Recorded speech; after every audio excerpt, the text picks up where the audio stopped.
Эфирде кабар маалымат программасынын кечки топтому, студияда Айжамал Олжобай кызы. Саламатсыздарбы? Алгач бүгүнкү чыгарылышта. Чек арада жабыркаган ишкерлер салыктын бардык түрүнөн бошотулат. Жалал Абадда 600 үй бүлө бизнес баштайт. Бүгүн алар сертификаттарды алышты. 4-чү дүйнөлүк көчмөндөр оюндары жыйынтыкталды. Кыргызстандык спортчулар 58 медалга ээ болушту. Президент Садыр Жапаров кол койгон жарлыкка ылайык Кыргыз Республикасынын Конституциясынын 70-беренесинин 1-бөлүгүнүн 4-чү пунктунун негизинде Бекмурзаев Доскул Жумагулович Кыргыз Республикасынын энергетика министри кызматынан бошотулду. Өлкө башчынын дагы бир кол койгон жарлыгына ылайык Кыргыз Республикасынын Конституциясынын 70-беренесинин 1-бөлүгүнүн 4-чү пунктунун негизинде Бейшеналиев Алмазбек Бейшеналиевич Кыргыз Республикасынын билим берүү жана илим министри кызматынан бошотулду. Ошондой эле Кыргыз Республикасынын Конституциясынын 71-беренесин жетекчиликке алып, Кыргыз Республикасынын министрлер кабинети жөнүндө Кыргыз Республикасынын конституциялык мыйзамынын 11-беренесинин 1-бөлүгүнө ылайык кол койгон жарлыктын негизинде Кыргыз Республикасынын маданият, маалымат, спорт жана жаштар саясаты министри Жаманкулов Азамат Капарович берген арызына ылайык ээлеген кызматынан бошотулду. Өлкө башчысы Садыр Жапаров Кыргыз Республикасынын Конституциясынын 71-беренесин жетекчиликке алып, Кыргыз Республикасынын министрлер кабинети жөнүндө Кыргыз Республикасынын конституциялык мыйзамынын 11-беренесинин 1-бөлүгүнө ылайык кол койгон жарлыктын негизинде Кыргыз Республикасынын транспорт жана коммуникациялар министри Осоев Эркинбек Арстанбековичти берген арызына ылайык ээлеген кызматынан бошотту. Президент Садыр Жапаров кол койгон жарлыкка ылайык Ибраев Таалайбек Өмүкеевич Кыргыз Республикасынын энергетика министринин милдетин аткаруучу болуп тайындалды. Мамбетакунов Уланбек Эсенбекович Кыргыз Республикасынын билим берүү жана илим министринин милдетин аткаруучу болуп тайындалды. Максутов Алтынбек Аскарович маданият, маалымат, спорт жана жаштар саясаты министринин милдетин аткаруучу болуп тайындалды. Текебаев Тилек Кыдырмаевич Кыргыз Республикасынын транспорт жана коммуникациялар министринин милдетин аткаруучу болуп тайындалды. Жогорудагы талапкерлиги көрсөтүлгөндөр жогорку кеңешке макулдашуу үчүн киргизилет. Пара талап кылуу фактысы боюнча Бишкек шаарынын 1-Май районунун кылмыш иликтөө бөлүмүнүн улук ыкчам кызматкери кармалды. Бул тууралуу УКМКнын басма сөз кызматынан билдирди. Маалыматка ылайык ушул жылдын 1-октябрында Бишкек шаарынын 1-Май райондук ички иштер башкармалынын кылмыш иликтөө бөлүмүнүн улук ыкчам кызматкери милициянын капитаны пара алып жаткан жеринен кармалган. Такталгандай кылмыш жообуна тартылып, камакка алынат деп коркутуу жолу менен чет элдик жарандан 150 миң сом өлчөмүндө акча каражатын талап кылгандыгы аныкталган. Кылмыш жаза кодексинин 343-беренесинин 1-бөлүмү опузала пара талап кылуу боюнча 1-Май районунун кылмыш иликтөө бөлүмүнүн улук ыкчам кызматкери жазык процесстик кодексинин 96 жана 97-беренелерине ылайык кармалып, убактылуу кармоочу жайга киргизилди. Улуттук коопсуздук боюнча мамлекеттик комитети диний экстремисттик жана террористтик аракеттерге каршы жүргүзүлүп жаткан иштеринин алкагында Хизбут Тахрир аль-Ислами диний экстремисттик уюмунун 7 мүчөсү кармалганын маалымдады. Мекеменин басма сөз кызматы кармалган адамдардын жашаган жерин тинтүү учурунда диний мүнөздөгү маалыматтарды камтыган түрдүү электрондук адабияттар жана брошюралар табылып алынган. Экспертизанын жыйынтыгында бул адабияттарда Кыргызстанда тыюу салынган Хизбут Тахрир уюмунун идеологиясынын жана ишмердүүлүгүнүн белгилери бар экени тастыкталган. УКМКнын маалыматында тергөө учурунда кылмыш ишинин айрым айыпталуучулары күнөөсүн толугу менен мойнуна алып, диний экстремисттик аракеттерге катышканына өкүнүчүн билдиргени, айрымдарынын иши сотко ашырылганы жазылган. Экономика жана коммерция министрлиги чек арада куралдуу жаңжалда жабыркаган ишкерлерди салыктан убактылуу бошотууну сунуштоду. Министрлик коомдук талкууга алып чыккан долбоорго ылайык ишкерлер быйылкы жылдын сентябрынан тартып 2024 жылдын 1-январына чейин салыктын бардык түрүнөн бошотулат. Бул жеңилдиктер мамлекеттик салык жана социалдык камсыздандыруу мекемелеринде 2022 жылдын 1-сентябрына чейин каттоого турган куралдуу жаңжал болгон аймактардагы ишканаларга берилет. Булардын арасында тоо-кен өндүрүшүндө жана күйүүчү май сатуучу ишканалар жок. Ошондой эле бул жеңилдик куралдуу кагылышуу болбогон аймактардагы ишканаларга да берилбейт. 14-нөн 17 сентябрга чейинки чек арада куралдуу кагылышуудан жабыркаган ишканаларды жер жана мүлк салыгынан бошотуу жергиликтүү кеңештерге сунушталууда. Күздүн экинчи айы башталып, аба ырайы кескин өзгөрдү. Буга байланыштуу шаар тургундары тонналап көмүр алууга киришкен.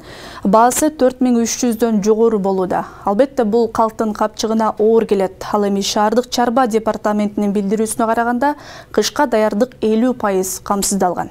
Учурда Бишкек шаарындагы көмүр сактоочу кампаларда эч кандай көмүрдүн кору жок. Бул күнүн сууктугуна байланыштуу кардарлардын саны көбөйүп, көмүргө болгон тартышты күч алган. Ал эми баасы болсо 4300 түзөт. Ал эми бул кампада болсо көмүр аз көлөмдө турат. Унаалар улам-улам ташып келип жатканы менен сатылып кетүүдө. Ал эми көмүргө болгон бааны шаар тургундары кымбат дешет. Кече гана 4000-4200дөн сатылып жаткан болсо, бүгүн 4300дөн жогору алышууда.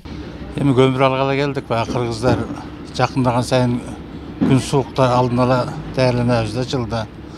Эми былтыркы бааны элестетиш болбойт. Ал өткөн жыл баа, азыркы баалар эми ар түрлүү болуп атат. Мамлекеттер жайында жайлата 4000ден ашпайт дедилер. Азыр 4200, 4300, 4800ге чейин атпарын көмүрдүн качествосуна карап. Кыргыз көмүр ишканасынын билдирүүсүнө таяна турган болсок, кара кечеден чыккан көмүрдүн тоннасы 1450 сомго бааланган. Ал жерден сатып алган жеке ишкерлер шаар тургундарына өздөрү каалаган бааны коюп сатууда. Аталган ишкана 1 августтан тарта 152 тонна ТЭЦке, ал эми 131 тоннаны калкка бөлгөн.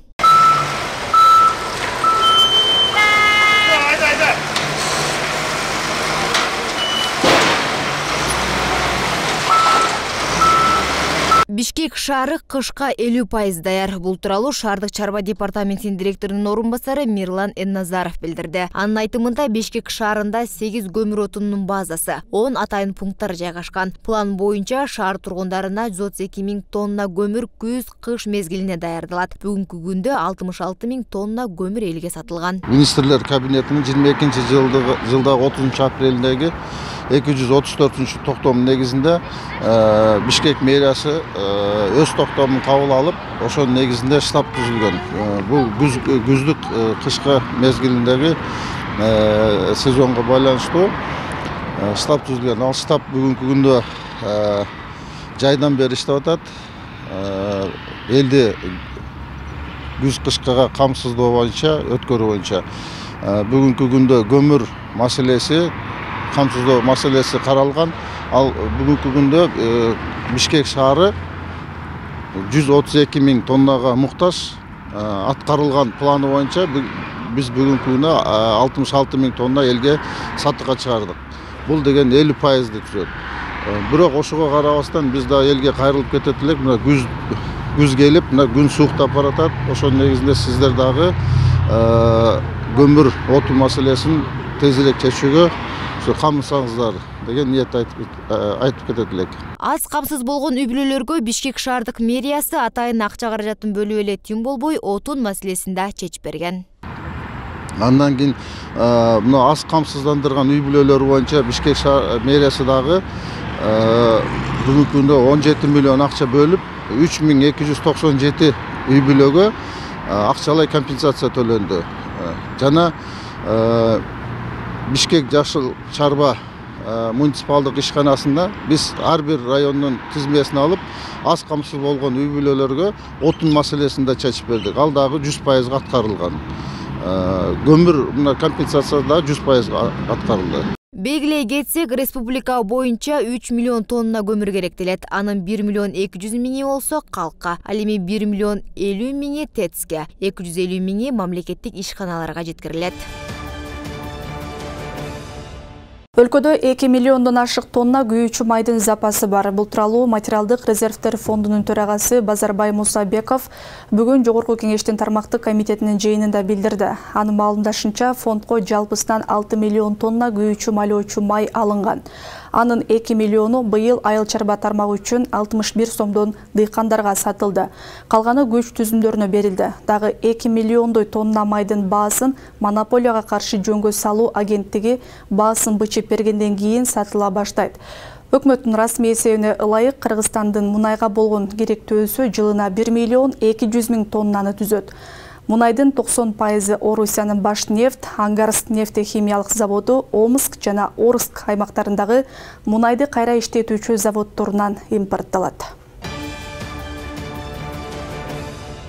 Бүгүн Жалалабадда 100 үй бүлө өкмөт берген 100 миң сомдук сертификаттарды алышты. Мунун баары аз камсыз болгон үй бүлөлөрдү жакырчылыктан чыгаруу максатын көздөйт. Аларды тандоодо атайын комиссия иштеп, жазган бизнес долбоорлор тыкыр текшерилген. Иш чаранын жүрүшүндө буга чейин каражат алып, ишкердик баштагандардын эмгектери жарманкеге коюлду. Өкмөттүн мындай колдоосун Жалалабад облусу боюнча жалпы 600 үй бүлө алууда.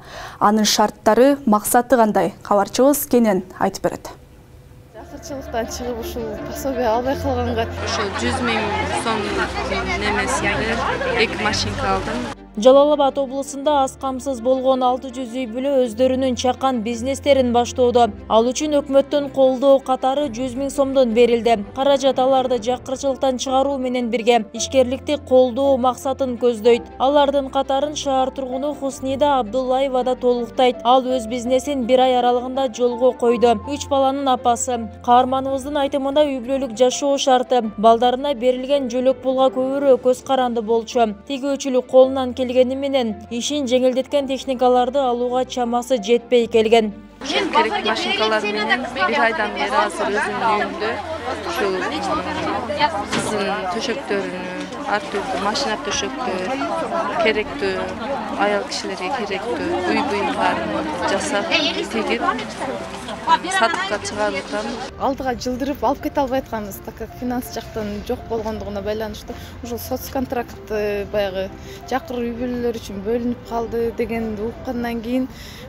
бир күндө эле бизнес план жазып, ошол 1 айдын ичинде каралып өтүп калды. Баягы ниет калыс болсо, мындай жаңы ящиктер сатып алдык. Эми буюрса могул жаздан, эрте жаздан уже семьяларын көбөйтүп, айрыларды көбүрөөк кылып туруп, бара-бара ушул алдыга жылып, ушул жакырчылыктан чыгып, ушул пособие албай калганга эмне кылайлы деген небиз бар. Алга эч ким муктаж деле кылбасын өзү негизи. Бул каармандар сыяктуу буга чейин каражат алып ишкердик баштагандардын эмгектери бүгүн Борбордук аянтка жарманкеге коюлду. Алардын басымдуу бөлүгү каражатты мал чарбачылыгына, тигүүчүлүккө, кондитердик азыктарды даярдоого жана жаңы технологияларды киргизүүгө багытталган. Быйылкы жылга республикабыз боюнча бардык ар бир район шаарлардан 50тен үй бүлөгө берилди.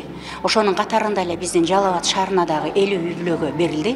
Буга чейин атайын мэрияда түзүлгөн комиссия иштеди. Ошол комиссияда ошол ар бир ошол аракетчил болгон үй бүлөнү карап, ошол үй бүлөлөрдү комиссия өздөрүнчө беседа кылып сүйлөшүп башталганына 1 ай болуп калды.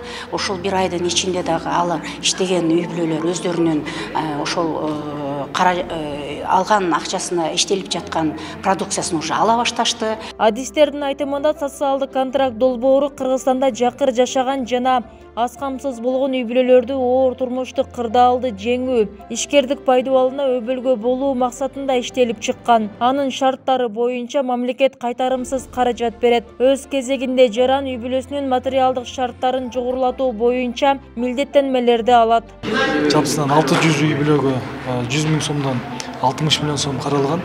Ошонун бүгүн Сузак менен Жалалабад, Сузак району менен Жалалабад шаарынын тургундарына 100 миң сомдон тапшырылды. Буга чейин бардык заявка берген, заявка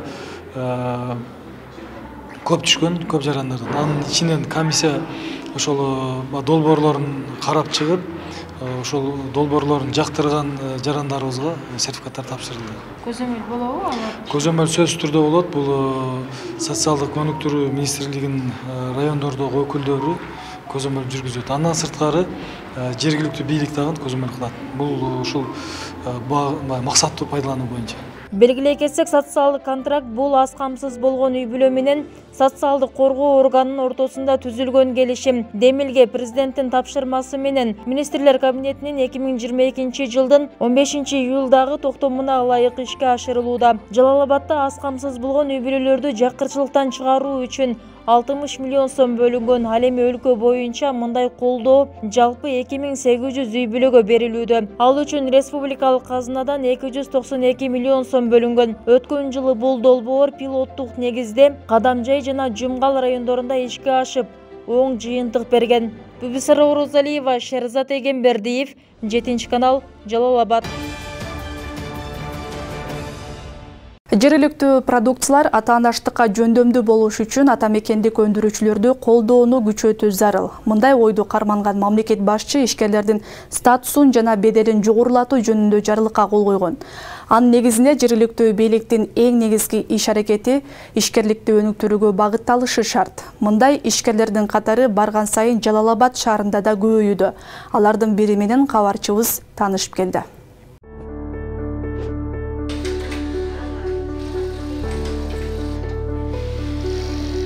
Мен почти 82 жылдан бери эле алектенем да.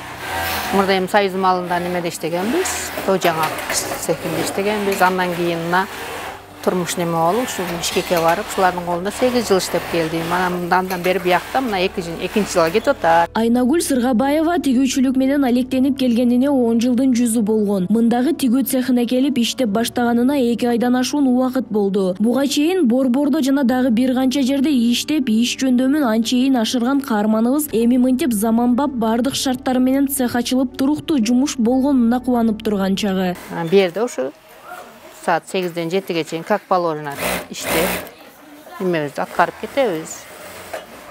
Шарттары жакшы, дагы канча кыз келин иш менен неме болуп атат.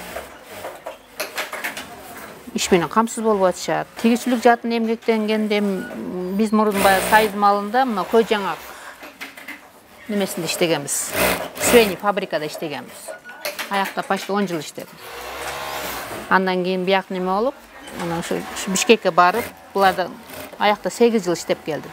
Bişkek'te. Жергиликтүүлөрдү иш менен камсыз кылган жеке ишкерлердин саны көбөйдү. Алардын бири Жаңыл Кадырова, ал бир канча жылдан бери ишкерлик менен алектенип келет. Акыркы 1 жылдан бери тигүү цехин ачып, мындагыларды жумуш менен камсыз кылган. Башында 10 ишчи менен баштаса, ушул тапта 40тан ашуун кыз келиндер туруктуу жумуш менен камсыз болгон. 10 кыз менен баштадым да кызым. 10 кыз менен иштесем, жумасына 500 тигип бере башташты. Биз жакта, бирок Россияда, Бишкекте иштеп келген кыздар көп экен да, таланттуу кыз келиндер көп экен. Анан киши көбөйтөйүн деп, анан кийин элек места кылып туруп, азыр ушул учурда 40 адам иштеп атат. 11 адам строкникада иштейт, 30 строчкада иштейт, түстүк иште. Бул тигүү цехи 50 орунга ылайыкташкан. Мында тигилген кийимдер Россияга экспорттолот. Башында жумасына 500гө жакын кийим-кечи экспорттолсо, азыр бир жумада 2000ден ашуун кийимдин түрү сатыкка чыгат. Өзү башынан баштап эле айтсам, биз баягы каргодон товар жөнөтүп Россиягачы, кыздарым кичинесинен кетишип, каргодон товар жөнөтүп жүрдүк. Анан месте алып Бишкектен 4 ата швей ачты, кыздарым колдоосу менен ушу жетишкендикке жетиштим десем болот да. Анан алардагы надом катары ошондой беришкен. Азыр эми 50 адамга жетип калдым да, алдыга иш жүрүшүп атып. Мында жумушка тартылган кыз келиндер тигүүнү жакшы өздөштүрө башташты. Арасында кесибин мыкты билгендер да бар. Ал эми жаңы үйрөнгөндөр да окуудан өтүшөт. Өндүрүлгөн товар экспортко чыкканына байланыштуу мында талап жогору. Ар бир тигилген кийим сапаттуу болуш үчүн тыкыр көзөмөлгө алынган. Билгендерди үйрөтөм, тезде үйрөнүп атышат, билгендер келип тигип атышат. Бишкекте иштеп келген кыздар иштеп атышат көбүнчө. Аларга да жакшы түзүлдү да. Условия түзүлдү буларгачы. Бала чакасын таштап барып аякта кыйналып иштегенден көрө, бир балдардын маңдайында жакшы иштеп, айлыктарын убагында алып иштеп атышат жакшы. Нарагында бар шыгы барлар үйрөнүп кетип атышат. Бир жуманын ичинде эле үйрөнүп тигип кетип атышат. Эми шыгы барлар келеткенде өзү делечи. Ушул тапта калаада чакан жана орто 20га жакын ишкана бар. Маалыматка ылайык, бир жылда 200гө жакын жумушчу орундар түзүлөт. Аны менен бирге азыркы учурда ишкерлерди колдоо максатында ар тараптуу иштер алып барылууда. Бүгүнкү күндө Жалал-Абад шаарында 40-тан ашуун чоң ири жана орто мекемелер эмгектенет именно ушуна өнөр жай тармагында иш алып бараткандар. Ошондой эле мамлекет тарабынан, жергиликтүү бийлик тарабынан ар кандай ыңгайлуу шарттар дагы түзүлүп жатат. Ошо азыр биз дагы бүгүнкү күндө ишкерлер менен тыгыз байланышта ишти алып баратабыз. Социалдык тармактарга башка эле дагы группалар уюштурулуп, алардын проблемаларын, алардын талаптарын ыкчам түрүндө чечүүгө аракеттенип атабыз. Президенттин жарлыгына ылайык мамлекет ишкерликти өзгөчө аймактардагы бизнестерди өнүктүрүүнү колдоодо. Белгилей кетсек, Жалал Абад шаарында жыл башынан бери 3 тигүү цехи ачылып, 100 жумуш орду түзүлгөн. Учурда кийим-кечелер Орусияга экспорттолуп жатат. Нуриза Хамракулова, Шерзат Эгембердиев, 7 канал, Жалал Абад. Бишкек шаарында келечек мамлекеттик платформасынын алкагында чоңдорду окутуу Кыргыз ассоциациясы билим жумалыгын баштады. Анда бир гана китеп окуу менен чектелбестен шаардын экологиясын жана тазалыгын сактоо багытында ынтымак паркына күз мезгилине тигилчүү бактарды отургузуу иш-чарасын өткөрдү. Мындан сырткары билим жумалынын алкагында кулинария, сулуулук, кол өнөрчүлүк жаатындагы бир нече мастер-класстар уюштурулуп, Ала Тоо аянтында китеп окуу флешмобу уюштурулат. Билим лигасынын билим жумалыгы старталды. Бүгүн өзүңүздөр көрүп тургандай, бул жумалыктын негизги максаты бизде жана билим берүү десе эле китеп окуу эмес, бул жерде жалпы ушул улуу муундун бүгүнкү замандын талабына ылайык бүгүнкү күндө өзүңүздөр билгендей ар кандай жаңы кесиптер пайда болуп атат. Ошону баягы кичүү муун менен тең тайлаш, ушундай окутууларды үйрөнсөк деп ошондо максат, негизги максат ошол да. Бизде жалпысынан 10го жакын аябай чоң иш-чаралардын баардыгын ушул жумалыктын алкагында өткөрмөкчүбүз. Түркиянын Изник шаарында 2 октябрда жыйынтыкталган 4-чү дүйнөлүк көчмөндөр оюндарында кыргызстандык спортчулар 58 медалга ээ болушту. Кыргызстандын дене тарбия жана спорт департаментинин маалыматына караганда, кыргызстандыктар спорттун 14 түрүнөн катышып, 16 алтын, 17 күмүш жана 25 коло медалга ээ болду. Медалдардын басымдуу бөлүгү алыш белбоо күрөшүнө таандык. Алыш күрөшүнүн эркин жана классикалык түрүнөн кыргыз балбандары 19 медал тагынды. Анын 9 алтын, 4 күмүш, 6 коло байге. Көчмөндөрдүн 5-чи дүйнөлүк оюндары Казакстанда өтмөй болду. Бул тууралуу Кыргызстандын Маданият, маалымат, спорт жана жаштар саясаты министрлиги билдирди. Эстафетаны Түркиянын жаштар спорт министри Мехмет Мухарем Касапоглу казакстандык кесиптеши Даурен Абаевге өткөрүп берди. Эске салсак, дүйнө жүзүндө Кыргызстандын бренди катары таанымал көчмөндөрдүн дүйнөлүк оюндары 3 ирет Ыс-Көл жээгинде өткөрүлүп, кийин кезек Түркияга берилген. Иш-чара быйыл Изникте 102 өлкөдөн келген 3000ден ашуун спортчунун катышуусунда өттү. Коня шаарынан 50 чакырымдай алыстыкта Таш-Доорну метрополиясы катары эсептелген Чатал-Хүйүк комплекси жайгашкан. Куурап калган дарыянын жээгинде өскөн конуштагы үйлөр терезеси жана эшиги жок болгондуктан чатыры аркылуу үйлөрүнө киришкен. Аймак гүлдөп турган мезгилде 10 миңге жакын адам жашап, ошол кездеги ири кыштактар бир нече 100 калкты түзгөн. Бүгүнкү күндө бул аймакта ири археологиялык казуулар жүрүп жаткандыктан жакынкы чыгыштагы тарыхка чейинки эң ири конуш болуп саналат. Цивилизациянын мөөнөтүнөн миңдеген жылдар мурда пайда болгон алгачкы очогу деп аталган аймакка кабарчыбыз жеринен барып таанышып келген. Биздин Түркияга болгон иш сапарыбыздын алкагында тарыхый жайлардын бири Чатал-Хүйүк туурасында болмокчу. Чатал-Хүйүк Коня шаарынан 50 чакырым түштүк чыгышта жайгашкан байыркы шаар. Бул маданияты жана экономикалык өнүгүүсү жагынан жакынкы чыгыштагы цивилизациялардын бешиги болгон бардык элдерден алда канча ашып кеткен тарыхка чейинки чебер цивилизациянын эстелиги. Чатал-Хүйүк сөзмө-сөз которгондо айры дөбө деп аталат. Мындай жайды дүйнөнүн башка жеринен көрө албайсыңар деп баса белгилеп өттү Акиф Мехмет. Очень важное место в истории человечества, потому что говорят, что там зародилась первая Адамдын тарыхындагы эң маанилүү деп саналган жерге бара жатабыз. Себеби адамзаттын биринчи отурукташкан шаардык турмушу ошол жерде пайда болгон дешет.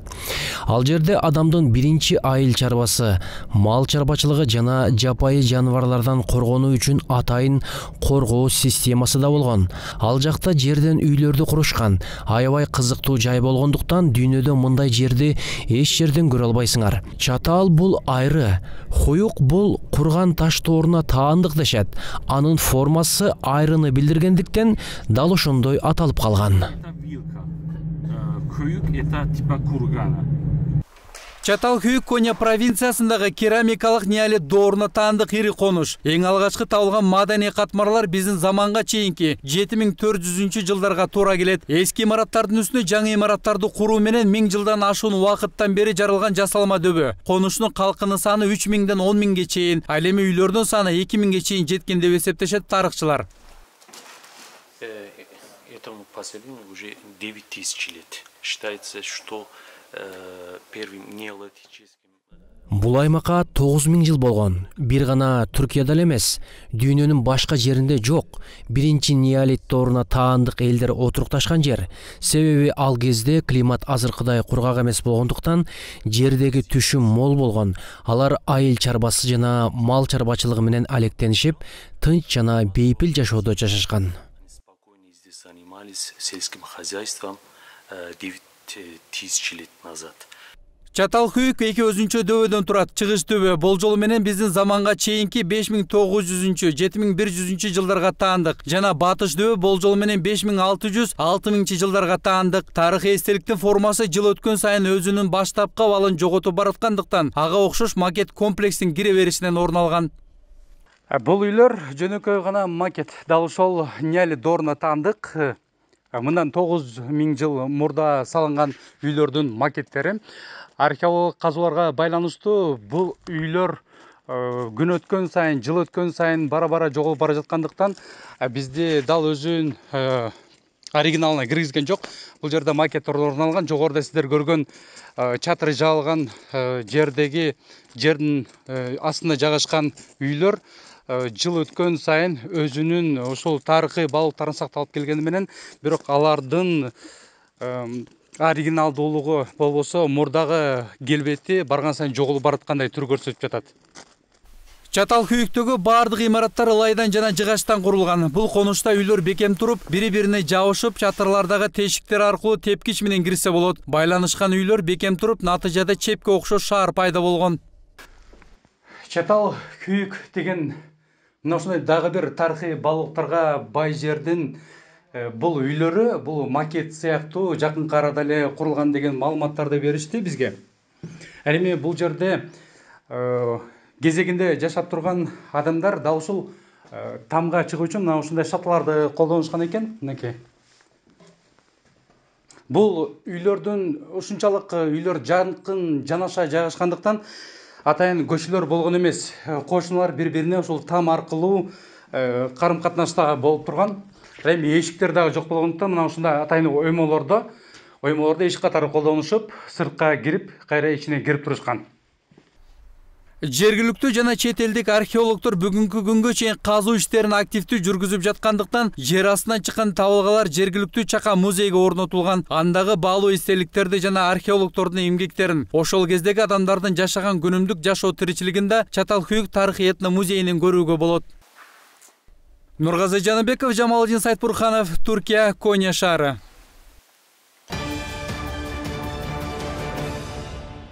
Борбор калаада Баткендеги чек арада жабыркаган жарандарга жардам берүү максатында кайрымдуулук концерт болуп өттү. Концертте Кореядан келген маданият өкүлдөрү элдик ыр бийлерди тартуулашты. Токтогул Сатылганов атындагы филармонияда кайрымдуулук концерт өтүп жатат. Бул концертке Кореядан келген артисттер менен жергиликтүү ансамблдер катышат. Концерттен түшкөн акча каражаттар толугу менен Баткенден жабыркагандарга жөнөтүлөт.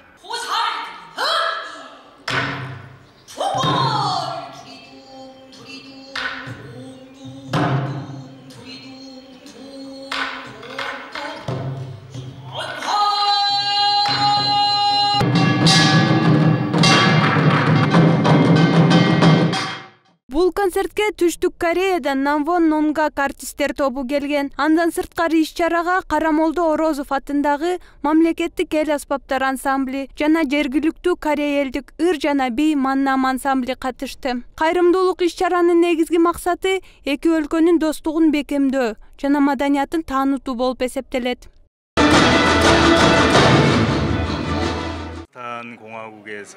Бул концертти Кыргызстан менен Кореянын ортосундагы маданий байланышты бекемдөө максатында өткөрүп жатабыз. Биздин ишмердүүлүк Кыргызстанды дүйнөлүк туристтик аренада танытууга багытталган. Мен өлкөнүн түштүк тарабында болуп жаткан окуядан кабардармын. Баткен облусунда жабыркагандар көп экенин билем. Андыктан бул концертти атайын кайрымдуулук жаатында өткөрдүк. Бул концерттен түшкөн каражаттардын баарын Баткенде жабыркагандарга жөнөтөбүз.